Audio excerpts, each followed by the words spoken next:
മക്കളെ വളർത്തിയതില്ലേ, ഞാനല്ലടാ, നിന്റെ വാപ്പയും ഉമ്മയല്ല നിന്നെ വളർത്തിയത്. നിന്നെ വളർത്തിയ സമൂഹം, അതേപോലെ എന്നെ വളർത്തിയ സമൂഹം. ഈ ഒരു 90 കാലഘട്ടങ്ങളിൽ ജീവിച്ച ആളാണ് ഞാൻ. എന്നെ പ്രകൃതി ഡെവലപ്പ് ചെയ്ത ആളാണ്.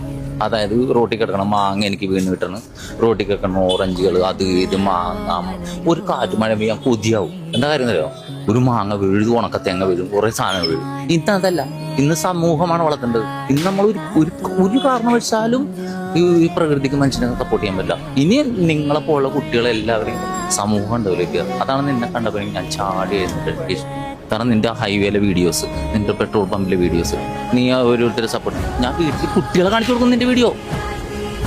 വലിയ കാര്യമാണ്. അതാണ് ഞാൻ പറഞ്ഞത്, നിന്റെ വീഡിയോസ് ഞാൻ എൻ്റെ കുട്ടികളെ കാണിച്ചു കൊടുത്തിട്ട് കണ്ടുപിടിക്കണ്ട. അവൻ വഴി കൂടി പോണവർക്കൊക്കെ എന്തെങ്കിലും ആയിക്കോട്ടെ, ആർക്കെങ്കിലൊക്കെ എന്തെങ്കിലുമൊക്കെ മേടിച്ചു കൊടുത്തു ചിരിച്ചും കളിച്ചും സന്തോഷപ്പെടും. നല്ലൊരു ഐഡിയ ഉണ്ടോ കേട്ടോ. ഇൻഷാല്ലാ പടച്ചോന്നായിരിക്കും കേട്ടാ. നമ്മളൊക്കെ സപ്പോർട്ട് ഉണ്ടാവും കേട്ടോ. എനിക്ക്